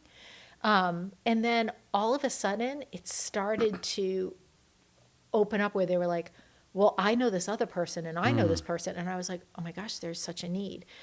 My reservation about it was I kept saying to people like, I'm no clinician. I have is the skill of I'm a business person. I can bring people together and facilitate a conversation, but what's going to happen if people start crying and they have serious mental health stuff, or like, I'm not going to be able to like help them with that. Right. I'm not a doctor. I'm not a therapist. I'm not a clinician. I'm not a therapist. What am I going to do? I don't have any skills around this. And I have to say, if you would have asked me, I would have been like, this is never going to work out. I'll do the best I can each week, but like, there's no way this is going to have any longevity. And the fact that it's been going on 5 years, all I can say, James, is like, Lori and I pray every week before it starts. And I'm like, Lord, please just use this and help me to do your will around this, and help me to just help these people in the way that you feel that they need help, and just use me in a way that somehow my experience professionally and physically with this disease, like you'll bring good from it. Like you'll help me to just make this experience that was not good in my life, you'll make it a reason why it occurred. You'll help me to pay it forward somehow. And not that he ever needs to, not that God ever has to give me a reason why this occurred. He doesn't have to ever give me any reason why this occurred, but he's helped me to find some good in it. And that has been a blessing to me, although he doesn't ever have to do that. Right. No. But there are weeks I get off the call and I'm like, how the heck did that go so well? Where did those words of wisdom come from? Like, I marvel at it. Lori will text me sometimes and she's like, how did we even do that? I'm like, I don't even know. I blacked out. Can't even figure it out. But like, we know how it worked out. It's how all of our ministries work so well. It's like, we are not able, but he is. And it's just like trying to step forward in courage. Like, I would say of all the ministries I've run, this has been the scariest one because it has to do with people's health, their emotional state. I'm more than able to sweep a floor or hand someone a hamburger. That's kind of what I did in my other ministries. This is way scarier. And like I said in the beginning, it's been very scary when people have passed away. And I suddenly feel like not only am I mourning my own sadness for their loss, but I'm somehow facilitating the sadness and mourning of others, of which, again, I'm not clinically educated to do. But the Lord has made a way for me to somehow be capable of doing that. And I don't know, to God be the glory. I don't even know what to say. Well, it's a lesson for anyone. We all have had experiences that shared experiences that maybe others haven't. Grief, loss, addiction, cancer, or another sickness, or, a parent who's got to live with you because they're, end of life, all those complications and hard things in life that you and I can empathize, but maybe we haven't been through. The person who has a unique opportunity, not necessarily to start and run a support group. Obviously, that's awesome, but be willing to have coffee with two people who, and avail yourself, and not let the fear of what if I say the wrong thing? Right. And it sounds like that's what you did. You just said you continued that trust walk that you described earlier, except now with this. Like, God, I don't know what you're going to do. Right. Which you got to go at it with a great humility, because you could do some damage if you're like, I got the answers and this is what you need to do. You probably shouldn't be running any support groups, right? But if you go in with, I don't think I have any answers, I'm just going to be here to love you and whatever God does, I don't think it's a no-lose situation. And people need to hear that. Like, whatever it is you've experienced, God wants you to use it to help other people. Right. And not necessarily in a formal capacity, but informal or whatever, and to be willing to do that. But I wonder, because there's people that I talk to, and suggest a support group, and some are like, oh, great, I love that information. And there's others like, and you can kind of tell that, and that's fine, right? Like you said earlier, everyone maybe they don't need it. Right. But it feels like they probably do. What I would say to them too is that there's a lot of people that I talk to over the phone, meet and walk with, like on a walking path, and they never come to the support group. Yeah. So I'd also say, like, I don't even know what to describe that. Like, I have like the people that I have a side relationship with, and then people that come to the group. But some people might never be comfortable coming to the group. But what I say to people is, either way, you have to build a relationship with someone who has that common experience. You can't have cancer and not know someone else who has it that can share that as a common experience. Because, even if it's the pragmatic stuff, like when I talk to someone who has cancer, I walk them through okay, you have your first oncology appointment you're about to go to. Here's a checklist off the American Cancer Society that I have found that will help you to prepare for the appointment, because you're about to go and you don't know what to ask. Yeah. Here's a checklist. This is what you should ask. You're about to have your first chemo treatment. This is actually what's going to happen. Like, it's not like you're going into the electric chair. People are afraid to have chemo. Like I always say, like I told you, I thought it was going to be like I'm screaming in pain. Yeah. Okay, no, you're going to fall asleep. Bring socks. Your feet will be freezing. Like, even if I say to them, even if you feel like the support group's not right for you, let me just talk to you over the phone, right? I try to, I kind of have a bucket of three. Like, it's like I said to the beginning, it's a physical, spiritual, and emotional experience. And I try to ask people questions in all three buckets to figure out, what is their support and knowledge physically of where they're at? What is their emotional state? And what's their spiritual state? And just try to assess that, and then feed them and give them different advice or resources. Yeah. So if someone, is out there listening to this and you feel like the support group's not right for you, you should still build a connection just to get partnership, advice, and support, even if it's just on the side over the phone. Yeah. The internet has a lot of bad and scary things and a lot of misinformation. That's the other thing. I say to people, there's only certain websites, like the Dana-Farber one, the Sloan Kettering one, which is Sloan Kettering's the New York, New Jersey Dana-Farber. There's certain sites that are safe, solid information. You're not going to be misinformed. So even just to get good resources. So support group. Support group's been really great. There's been hard times too, but What do you think the future of it is? I don't know. I'm not sure. There's been moments where I've been like, Lord, will you rise another leader? Like Lori and I've had moments where it seems to be growing very rapidly, and like a support group functions best when it's like 10 to 12 people. If it starts to grow larger than that, people can't share effectively. Yeah. So there's been and moments. It's like a lecture at that point. It's too big. People can't talk. Yeah. There's been moments where it started to grow really large. I've been praying like, okay, Lord, this isn't going to work unless you rise another leader that we could splinter off. And then Right. it falls back, right? Because people stay in the support group until they start to, then they get well, which is amazing. That's what we want. Yeah, of And course. then they drop off, and then I occasionally see them now and then new people join. So then anytime I think like, okay, will someone rise to splinter so we can divide it, then it gets smaller again and new people come in. And so I don't know. I'm not sure. Yeah. I guess I will walk in Probably this. the best place to be. I guess I will walk in it as long as the Lord's clear to me this is what he wants me to do. Yeah.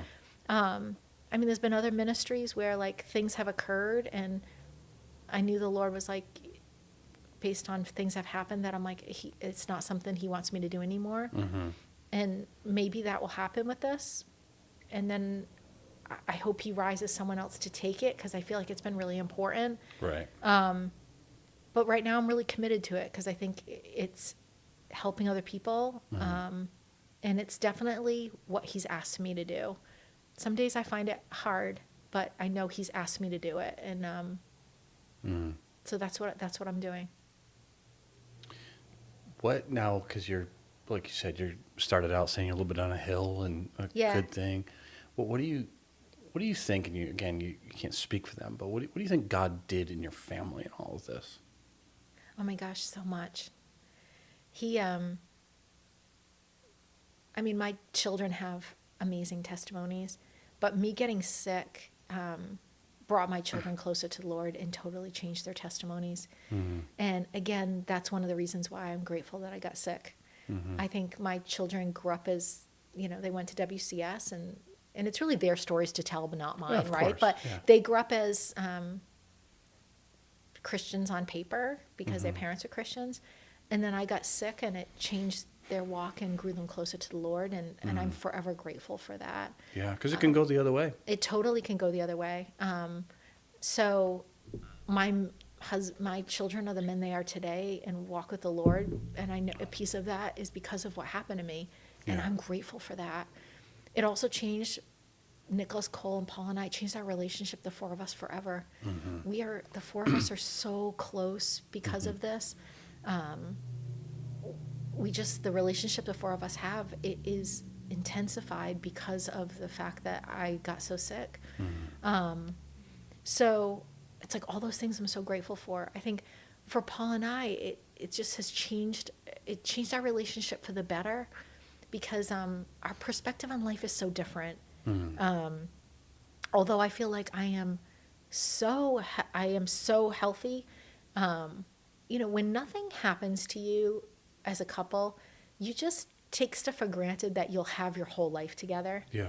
I don't want to get upset, but when things change like that, you don't assume that you always will. So you just live life a little bit differently when you don't always assume that you might just have forever. It's like things are not always taken for granted. So for Paul and I, like the hills are so much higher. The celebrations are so much bigger, right? When Nicholas got into medical school, it's such an achievement for him. I remember when Cole graduated from high school, that was one of my milestones. Like, Yeah. I remember praying when I was sick, like, Lord, can I just see Cole graduate from high school? And I remember when Cole graduated from high school, I said to Paul, like, this was one of the things, just wanted to see him graduate from high school. So, and now I look forward and think, like, I so will see them get married. I will see my grandchildren be born. And all those things will be so much sweeter for Paul and I than they will be for other people. And it's not that other people take those for granted, but those milestones, they'll be so much more important for Paul and I. I remember when Paul and I, we renewed our wedding vows on our 20th anniversary. And, that was a really great time. We did that with Linda and Michael, and it was great. But most people never would renew their wedding vows again. And Paul and I, in a year, will be married 30 years. And I know, and I think we should renew our vows again. And people are like, probably be like, that's so weird. Like, you just renewed them at 20. But the bottom line is, like, there were days where I'm like, I don't know if I'll be married for 30 years. And now I will be. I'm so grateful for it. I'm so lucky to have Paul. And I will see things in my life now that I wasn't sure I'll get to see. And it has made my life so much better. And that's why I'm grateful I had cancer. Well, yeah, why not celebrate? Is I what know, say. totally. So, well, it's great. It's interesting because you told the story of when you had to still kind of cover it up. You were at a graduation. Yeah. Right? Yeah. And you're at a celebration, and it is really hard. It has to be hard in that moment to not say, I'm so happy for, the person graduating, and I'm happy. Sure. But I'm also so sad that I might not see another one, or I might not see my kids Certainly. graduate, or I might, Yes. So now you don't take that for granted. I don't. And I think we do. Like you said, well, it's not that people don't. I think we do. Right. And then it's not a sin necessarily. It's just easy to get worried about, well, what's the catering we're going to use for the graduation, or what's the next step? What's the next step? I have a daughter graduating from high school this year. It's like just celebrate that you get to be there for that. Yes. And this is a blessing. And whatever the next step is, you plan and you got to do those things, but they may not come. You don't know. Totally. And so celebrate. And I always say that. Find ways to celebrate. Renew your vows. Renew every year if you want. All right? People might think it's weird. Who cares? Yeah. And I'm like, and don't get me wrong. Like, for people who know me, I'm not trying to be false. I'm a planner. I'm caught up in every detail of everything also. Like, of course. So I'm like, I'm trying to figure out. But you can be a planner and celebrate. No. So I'm also caught up in like the details of the catering, and don't get me wrong. So I'm not trying to like be fake about that. But I have a different focus on celebrating and looking forward to milestones differently than I did before, which I think is a really good thing. Did it change this experience how you approach God's word? Oh my gosh, so interesting.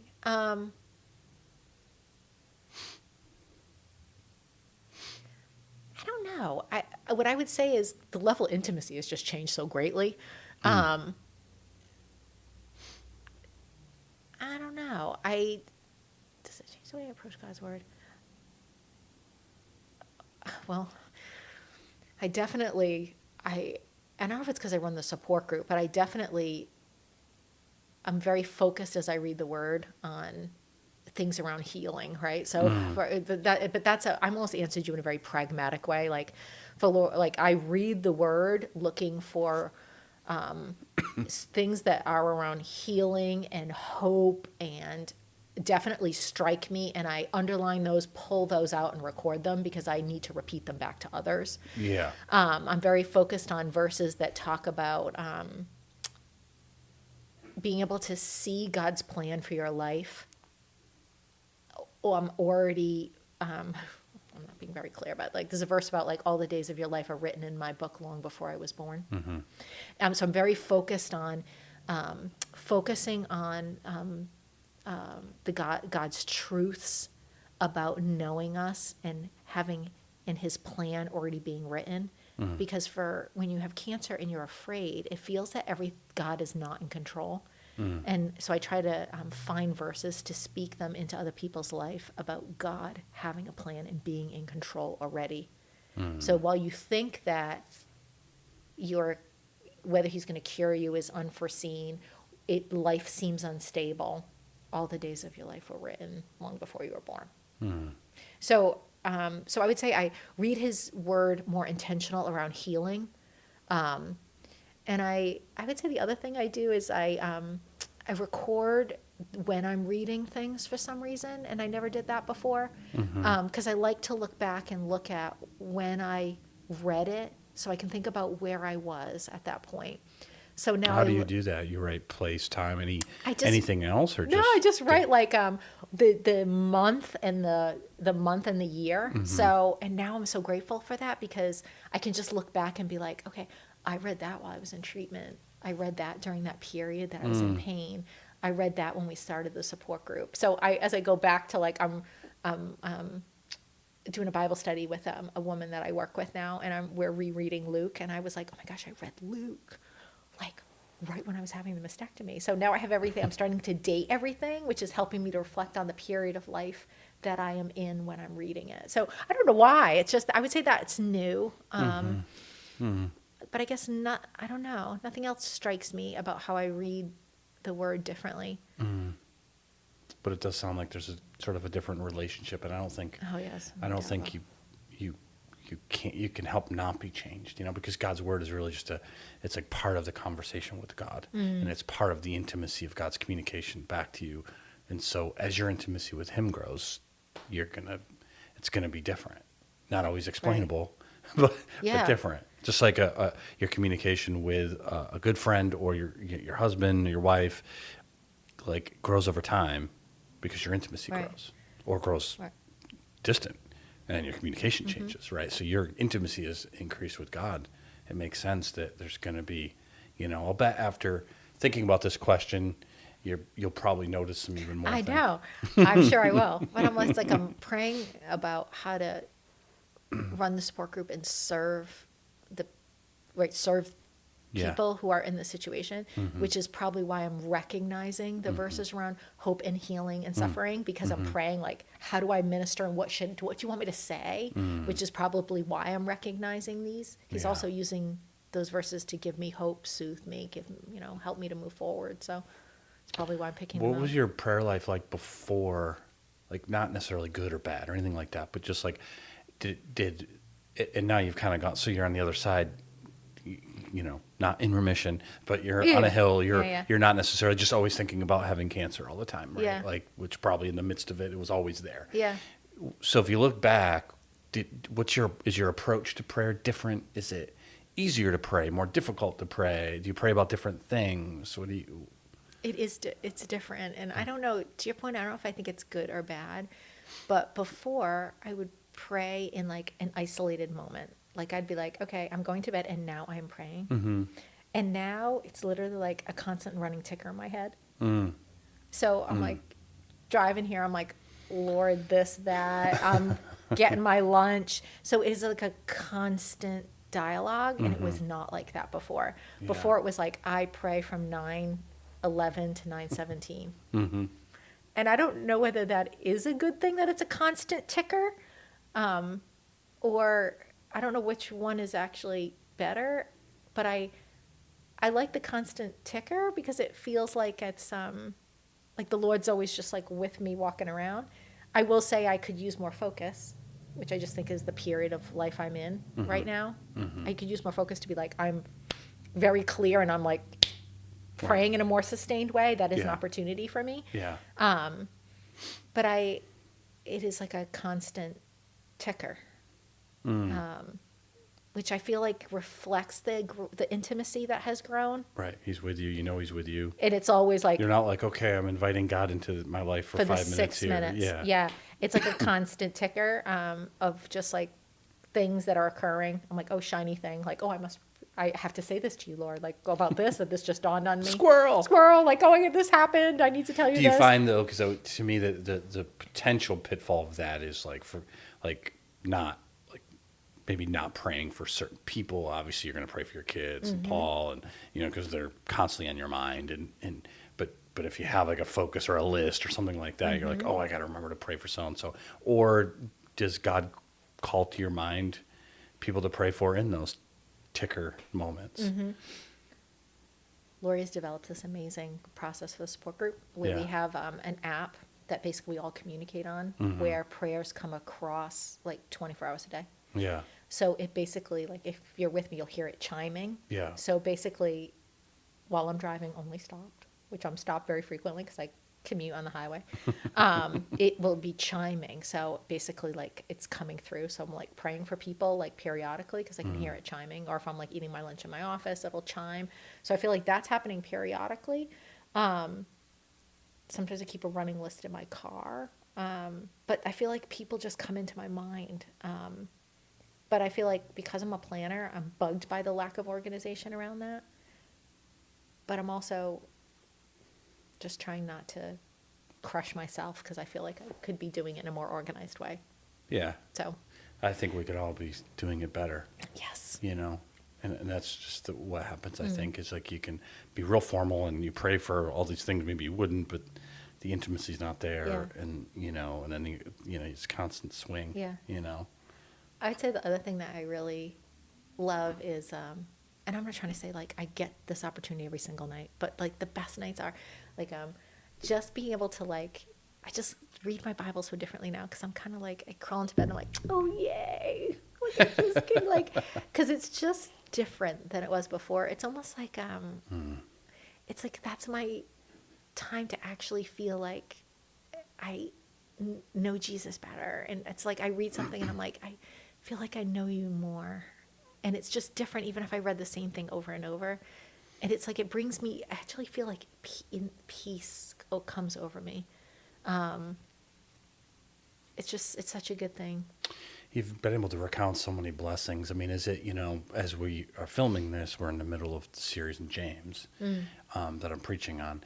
Did it resonate with you when he just counted all joy, trials? I mean, it had to have, right? I mean, you're thinking that's the biggest trial. I literally, when we started that series, it wasn't like I had already had that underlined. Because I had done on my own, done a study on suffering, like, and I had, looked up. And so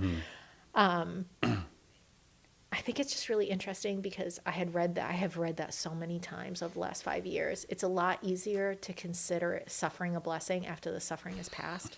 I'm just not trying to be funny, but like it just really is. Not at all. In retrospect, right? It's easy for me to see in retrospect the blessings that having cancer has had while it was occurring felt like a lot less of a blessing, if I'm being honest. The trial's so easy to reflect on after. It's so hard while it's occurring. I don't mean to be, again, saying something so obvious. But that is why, like James also launches into your flesh, your evil desires are really at war with you in those times. Abandon God. Your faith is stupid. It doesn't make sense. Right. Go, run to worldly things to numb the pain. Like all of that. You're very prone to that in a trial, whatever the trial is. Right. That dark place. Right. So what do you say to someone who's listening to this maybe and they're like, I hear all that and it's great, and it's almost like painful because I'm in the midst of that first phase of cancer. I'm in that dark place of, I don't know if I'm going to live. I want to believe. And you're on the other side, Josten, and that's great. And I hope I'm there someday, but I don't think I can. I'm sure you get those people. So what do you totally. say? I was that person. I would just say, and I'm not, and again, it's like, I'm not saying this in a trite way. It's that just hold fast and pray for strength for the day. I feel like the biggest challenge I had was looking forward. What's going to happen in a week? What's going to happen in a month? What if the treatment doesn't work in a month? Will there be another treatment? And if you could just pray for strength for the day. Pray that you can get through the treatment today, that you can tolerate it, that you can hold down enough food to have enough energy, right? With cancer, it's important that you can get enough energy to fight the cancer. You can sleep enough to fight the cancer. So it's about hold fast for the day. Can you eat enough to get enough nutrition? Can you sleep enough? Can you tolerate the treatment? Emotionally, can you remain in a positive place, right? Like we believe the Lord heals us. We're not the secular world that thinks like, oh, if I have a positive attitude, I'm going to heal myself. Like we don't believe that, but we do believe your emotional state matters as you're 100%. Conquering these things. Yeah. Pray for a strong emotional state that you can remain positive, right? So I would say to them, surround yourself by believers. Don't hide. The enemy wants to isolate you. Yeah, don't right? hide from Don't church. hide from church. Don't hide. Surround yourself by believers. Be overwhelmed by prayer of others. And hold fast and focus on the day. I really like, too, what you said when we began our Yeah. conversation about counting your blessings, which is what you do Yeah, now. and I did that then every Yeah. night. And I would be like, I would have to say to myself, what are you grateful for today? So I'd be like, okay, today I'm grateful that the anti-nausea medicine worked, that I was with the kids, that I was able to eat, that I slept last night, that I was able to get my work done, right? Like, and I feel like if you actually can focus on the things that you were blessed by in the day, then you actually start to realize you actually did really well today. That's the Right. other thing, right? When you have cancer, you're like, oh, everything's so bad. I'm not doing well. Yeah. But if you actually can focus on like, okay, no, you actually did hold down all your food. No, you did sleep the night before. No, you don't have some of the side effects that they described. Like you're actually, okay, well, wait a minute. I actually did fare better than I thought I was going to. That feeds the positive mental health that's really important with cancer also. So, I mean, all those things are critical. Get into a support group, Yeah. right? Be with other believers that have like challenges is so important also. You know, it's when you're elaborating on that point, it's like people who are going through addiction, right? Get in a support group Yes. with people who understand what you're going through and can support you when you're feeling at your lowest. Don't think beyond today. Right. Like you have to in some things in life. Right. That's not the point. The point is win today. And it's the same mindset that you just described. It's like if you don't, you're going to give up or be more prone to giving up because it's too overwhelming. Totally. Yeah, it's It just is, like, like, I got to it's stay just the sober for the rest same. of my life. I don't know if I'm going to have cancer for the rest of my like. Today is today. Right. Like, and it's almost interesting because it's almost like something Jesus said, right? like the worry of tomorrow is tomorrow, right? It is. Yeah. And it's not, people get that confused. It's not that you don't have concerns or hopes and dreams or things that you he's talking about worry, which is needless. We do it, but it's needless. It's not doing anything for Right. us. It's thinking about the worst case scenarios. It's thinking Yes. about what's not going to happen. And Jesus says today is today. Tomorrow will be tomorrow.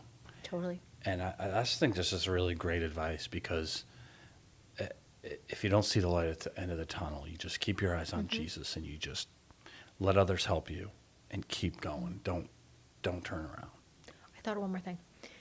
After I had cancer and finished all my treatments and was starting to get better, the other thing I did was I was really struggling to move on with the fear.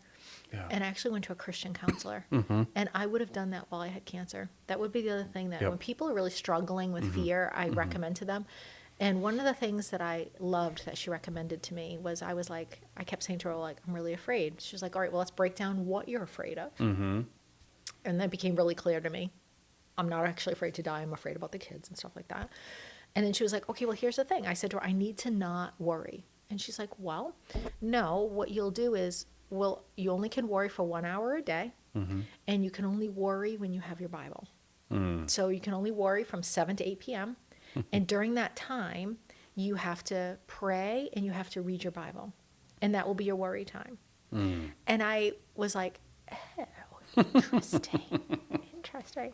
She didn't just say, stop worrying. No, but it she gave you actually, a plan. so she was like, when things come up during the day, you could be like, I'll acknowledge that worry, but I will say, I'm going to worry about that at 7 p.m.